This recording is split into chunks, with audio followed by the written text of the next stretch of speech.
জয় শ্রীহরি। আজকের বিষয় খুব সুন্দর, গুরুত্বপূর্ণ বিষয়। ফলহারিণী অমাবস্যা 31শে বৈশাখ শুক্রবার ভোর 4:02 লাগছে। পয়লা জ্যৈষ্ঠ শনিবার রাত্রি 1:51 পর্যন্ত অমাবস্যা থাকছে। আপনাদেরকে এই পঞ্জিকা মতে আমি বলে দিলাম। যারা মন্দিরে পুজো দিতে যাবেন তারা ওই সময়ের মধ্যে গিয়ে পুজো দিয়ে আসতে পারবেন। যারা বাড়িতে পুজো করবেন তারাও ওই সময়ের মধ্যে পুজো করে নিতে পারবেন। সকালে সারা দিনটাই অমাবস্যা থাকছে, তাই আপনারা ভোর 4টের পর থেকে আপনারা বাড়িতেও পুজো করে নিতে পারবেন আর মন্দিরেও যেতে পারবেন। যেহেতু ফলহারিণী অমাবস্যা, সমস্ত অমাবস্যার মধ্যে এটা শ্রেষ্ঠ অমাবস্যা। আর মা কালী এই ফলহারিণী অমাবস্যার দিন খুব জাগ্রত থাকেন। সমস্ত মন্দিরে এই দিন পুজো অর্চনা হবে। আপনারা আপনাদের কাছাকাছি যে কোনো মন্দিরে গিয়ে পুজো অর্চনা দিয়ে আসতে পারবেন। আপনাদেরকে বলি, এই ফলহারিণী অমাবস্যার দিন আপনারা ধুনোর ব্যবহার কিভাবে করবেন সেই বিষয়ে বলি। আর আমার কাছে অনেক মায়েরাই জানতে চেয়েছিলেন যে মাটির ধুনুচি কি বারবার ব্যবহার করা যায়?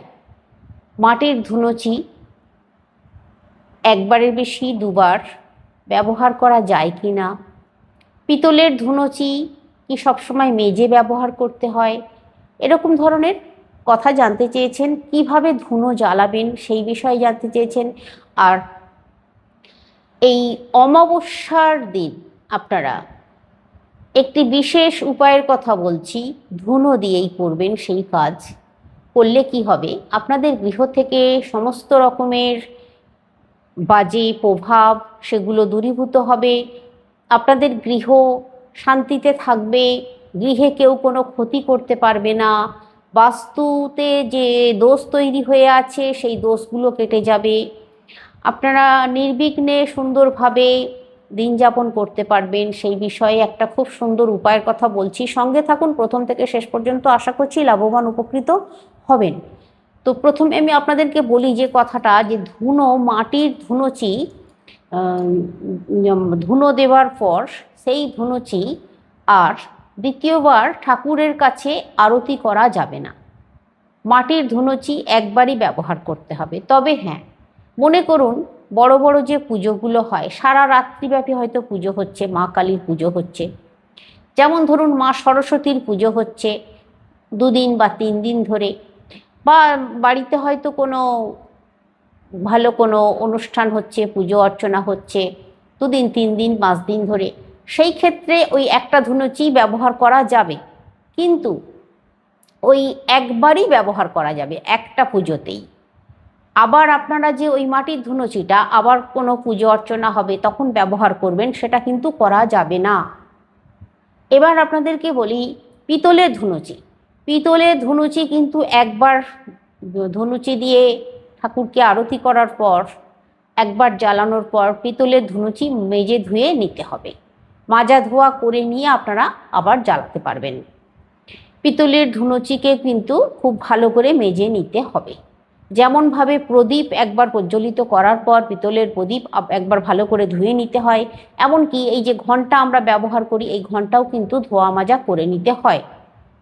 এবার আপনাদেরকে বলি ধুনো জ্বালানোর নিয়ম। বিশেষ একটা নিয়ম হচ্ছে, ধুনো সবসময় ছোবড়া, মানে নারকেলের ছোবড়া দিয়ে জ্বালানো সব থেকে শুভ মনে করা হয়। নারকেলের ছোবড়াগুলোকে ছোট ছোট করে টুকরো করে কাটতে হয়। ধুনো যখন জ্বালাবেন 5টা টুকরো নেবেন ছোট ছোট। প্রথমে আপনারা ওই ছোবড়াগুলোকে মোমবাতি দিয়ে ধরিয়ে নেবেন, অথবা আপনারা কর্পূর দিয়ে ধরিয়ে নিতে পারেন। একটা কর্পূর জ্বালিয়ে দেবেন, তাতেও আপনারা ছোবড়া জ্বালিয়ে নিতে পারেন। আর মোমবাতি না হলে কেরোসিন তেল বা অন্য কিছু ব্যবহার করা যাবে না। ধুনো যখন আপনারা ওই ছোবড়ার ওপরে দেবেন, ছোবড়াটা ভালো করে জ্বলছে, তখন এক মুঠো ধুনো দিয়ে দিন, দেখবেন ধোঁয়া বেরোবে। আর সুগন্ধর জন্য আপনারা গুগ্গুল ব্যবহার করতে পারেন। এইভাবে আপনারা ধুনো জ্বালাবেন। ধুনো কখনো কেরোসিন তেল ব্যবহার করবেন না, বারবার বলে দিচ্ছি। ধুনো আপনারা ঘুঁটে দিয়েও ধুনো ধরাতে পারেন, তাতেও কোনো অসুবিধা নেই। মানে গোবরের শুকনো ঘুঁটেকে টুকরো টুকরো করে কেটে জ্বালিয়ে তার ওপরে ধুনো ছড়িয়ে দিন, ধোঁয়া বেরোবে। ওই ধোঁয়াটা সর্বত্র দেখান, ঠাকুরকে আরতি করুন, সেটা হলেও চলবে। কিন্তু সর্বোত্তম যদি বলতে হয় তাহলে ছোবড়া, মানে নারকেলের যে খোসাটা। এবার আপনাদেরকে বিশেষ যে উপায়টার কথা বলবো বলেছিলাম ধুনো দিয়ে, সেটা বলে দিই। এই কালী পুজোর দিনগুলোয়, মানে অমাবস্যা তিথি প্রতি মাসে একটা করে আসে, আর প্রতি মাসেই অমাবস্যা তিথিতে যেখানে যেখানে কালী মন্দির আছে সর্বত্রই মায়ের পুজো হয়। আপনারা আপনাদের বাড়িতেও করতে পারেন, একটা পিকচারেও করতে পারেন, বা যদি কোনো ছবি থাকে ছবিতেও করতে পারেন, ছবির সামনেও করতে পারেন এই কাজ। যদি মনে করেন যে অনেক দূরে মন্দির যেতে পাচ্ছি না, তাহলে বাড়িতে করুন, পিকচারের সামনে বসে বা ছবির সামনে বসে। কি করবেন, আপনাদের গৃহ থেকে সমস্ত দোষ ত্রুটিগুলোকে কাটানোর জন্য, বাহ্যিক শত্রুর আগমনের হাত থেকে বাঁচার জন্য অবশ্যই এই কাজটা করবেন অমাবস্যা তিথিতে। আর এই যেহেতু এই ফলহারিণী অমাবস্যা, মা কালী, মা মানে যে আদি শক্তি মা আছেন, এই সময় খুবই জাগ্রত থাকেন, আপনারা এই দিনে করুন এই কাজটা। একটা ধনুচি নেবেন, পিতলের হতে পারে বা মাটির হতে পারে। আর কটা জিনিসের কথা বলছি, এই জিনিসগুলো জোগাড় করতে হবে। কর্পূর নিতে হবে 2টো, লবঙ্গ নিতে হবে 11টা, তেজপাতা নিতে হবে 11টা। তাহলে কি হলো, কর্পূর 2টো, তেজপাতা, লবঙ্গ, ছোবড়া, নারকেলের ছোবড়া নেবেন, শুকনো লঙ্কা নেবেন 1টা কি 2টো। এই জিনিসগুলো আপনারা হাতের কাছে জোগাড় করে নেবেন। করবেন কি, সন্ধ্যার সময় আপনারা সন্ধ্যার সময় জামা কাপড় ছেড়ে ধনুচির মধ্যে এই সমস্ত জিনিসগুলো দেবেন, দিয়ে জ্বালাবেন। প্রথমে সমস্ত জিনিসগুলো জ্বলবে, সেই জ্বলন্ত অবস্থায় তার উপরে আপনাদেরকে ধুনো ছড়াতে হবে, মানে ধুনো দিতে হবে। তো আমি আপনাদেরকে প্রথমে ধুনোর কথাটা বলিনি, এখন বলে দিলাম ধুনো অবশ্যই লাগবে। ধুনোকে আপনারা বেশ ভালো করে গুঁড়ো করে নেবেন, বারবার ধুনো দিন, আর ধুনোর ধোঁয়াটা যেন হয় সেটা আপনাদেরকে খেয়াল রাখতে হবে।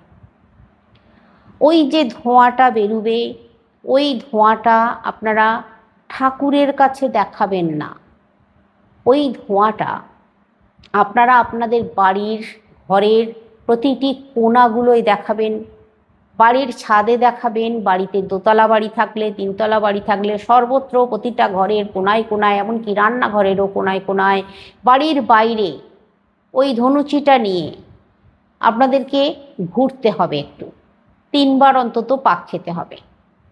যাদের বাড়ির বাইরে জায়গা নেই, রাউন্ড দেবার পজিশান নেই, মানে প্রদক্ষিণ করার, তারা বাড়ির সদর দরজার সামনে বেরুবেন, সেইখানে দেখাবেন। এইভাবে আপনারা বেশ, ওই জন্য বেশি পরিমাণে সব কিছু নিতে হবে। ধুনোও কিন্তু আপনাদেরকে 100 গ্রাম ধুনো নিতেই হবে। ওই 100 গ্রাম ধুনোটা সম্পূর্ণ পোড়াতে হবে ওই ধনুচির ওপরে, সর্বত্র খুব ভালো করে দেখানোর পর বাকি যে ধোঁয়াটা থাকবে, যে ধুনোটা থাকছে, সেটা আপনারা আপনাদের বাড়ির দক্ষিণ দিকে একটা জায়গায় বসিয়ে রাখুন। সমস্ত বিপদ কেটে যাবে। যতক্ষণ ধোঁয়া হয় ততক্ষণ থাকুক, দেখবেন খুব ভালো ফল পাবেন। যা যা বললাম সব কিছুই দেখবেন খুব ভালো হবে, সমস্ত বিপদ কেটে যাবে, গৃহের মধ্যে শান্তি বজায় থাকবে। আবার দেখবেন প্রত্যেক মানুষজন গৃহের মধ্যে বেশ ভালোভাবে মিলেমিশে থাকবে, বাহ্যিক কোনো শত্রুতা করতে পারবে না। বা গৃহের মধ্যেও যদি কোনো নিজেরা নিজেদের মধ্যে লড়াই ঝগড়া করে মরছেন, দেখবেন সেগুলো থেকেও রেহাই পাচ্ছেন। এটা এতটাই শক্তিশালী একটা টোটকা বা উপায়ের কথা বললাম আপনাদেরকে। এবার আপনাদেরকে যেটা বলবো, এই ফলহারিণী কালী পুজোর দিন আপনারা অবশ্যই মন্দিরে এই একটি বিশেষ ফলের কথা বলে দিচ্ছি, মন্দিরে মা কালীর শ্রীচরণে যদি নিবেদন করে দিয়ে আসতে পারেন, অর্পণ করে দিয়ে আসতে পারেন, তাহলে আপনারা সমস্ত কাজে সুফল অর্জন করবেন। ফলহারিণী অমাবস্যা শ্রেষ্ঠ অমাবস্যা, তাই আপনারা এই বিশেষ যে ফলটি বলছি এই ফলটি নিয়ে যাবেন।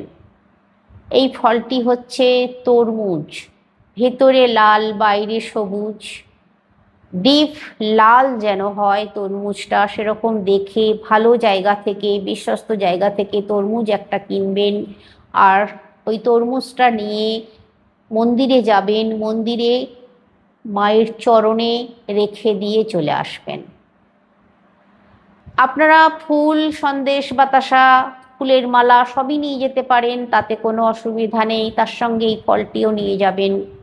যেমনভাবে পুজো অর্চনা দেন অবশ্যই পুজো অর্চনা দিতে পারবেন, অঞ্জলিও দিতে পারবেন, কিন্তু এই ফলটি আর বাড়িতে আনা চলবে না, মায়ের চরণে দিয়ে আসতে হবে। এখানে একটি কথা আপনাদেরকে বলে দিই, এই ফলটি যখন আপনারা মায়ের চরণে নিবেদন করবেন, তখন আপনারা নিজেরা ভালোভাবে বাবু হয়ে বসে হাত জড়ো করে আপনার মনের যে কোনো একটি ইচ্ছা মায়ের কাছে প্রার্থনা করবেন। আপনার মনে যেটা মনে হচ্ছে সব থেকে গুরুত্বপূর্ণ বিষয়, কারণ দেখুন এই ফলহারিণী অমাবস্যা বছরে এই একবারই হয়, আর সারা বছর তাহলে আপনাদেরকে অপেক্ষা করতে হবে। এই ফলটি দেওয়ার সময় আপনারা অবশ্যই যে প্রার্থনাটা আপনার সব থেকে জরুরি মনে হচ্ছে, গুরুত্বপূর্ণ মনে হচ্ছে, একটাই প্রার্থনা করতে হবে। মায়ের কাছে গিয়ে কোনোদিনও অনেক কান্নাকাটি করে অনেক জিনিস চাইতে নেই, তাহলে মা কোনোটাই দিতে পারবেন না। যে কোনো একটা জিনিস বেছে নিতে হয়, আর সেটাই নিষ্ঠার সঙ্গে, বিশ্বাসের সঙ্গে, ভক্তির সঙ্গে চাইতে হয়, তাহলেই কিন্তু মা মনের কামনা পূরণ করবেন। আর যখন আপনারা এই সময় প্রার্থনা করবেন, তখন অন্য কিছু চিন্তা ভাবনা মাথার মধ্যে আনবেন না, শুধু মায়ের শ্রীচরণ মনের মধ্যে আনবেন আর শ্রীচরণেই প্রার্থনা করুন। দেখুন আমার কথা মিলিয়ে নেবেন, আপনার যে মনস্কামনাটা ওটা পূর্ণ হবেই। কিন্তু এখানে একটি কথা আছে, এই যে আপনারা প্রার্থনা করলেন, যেটা করলেন সেই মনস্কামনাটা আপনাদের পূরণ হয়ে গেল, পরের বছর এই অমাবস্যার দিন, এই ফলহারিণী কালী পুজোর দিন অবশ্যই কিন্তু মায়ের কাছে ওই মন্দিরে যে কোনো একটি জিনিস দান করবেন। মায়ের কাজে লাগবে, মন্দিরের কাজে লাগবে, সেই রকম ধরনের যে কোনো একটি জিনিস দান করে আসবেন। এটা কিন্তু ভুলবেন না যেন। মনস্কামনা পূরণ হয়ে যাবার পর, মনস্কামনা যদি পূরণ না হয় তাহলে বলার কিছু নেই, কিন্তু যদি মনস্কামনা পূরণ হয়ে যায় তাহলে এই কাজটি অবশ্যই করবেন। মা ভীষণ খুশি থাকবেন, আপনাদেরকে কৃপা করবেন। তো আজকে অনেক কিছু জানলেন আপনারা, ধুনোর ব্যাপারটাও আপনাদেরকে বলে দিলাম। দেখুন ধুনো প্রতি পুজো অর্চনাতেই ধুনোর ব্যবহার করা খুব শুভ মানা হয়। তবে কালী পুজোর সময় যে ধুনো ব্যবহারের কথাটা আমি যেভাবে টোটকাটার কথা বললাম, এইটা কিন্তু অন্য কোনো সময় করা যাবে না। বিশেষ বিশেষ পুজোয় বিশেষভাবে ধুনো ব্যবহার করলে সত্যিই সংসারে অনেক মঙ্গল আসে। তো আজকে রাখছি, সকলে সুস্থ থাকুন, ভালো থাকুন।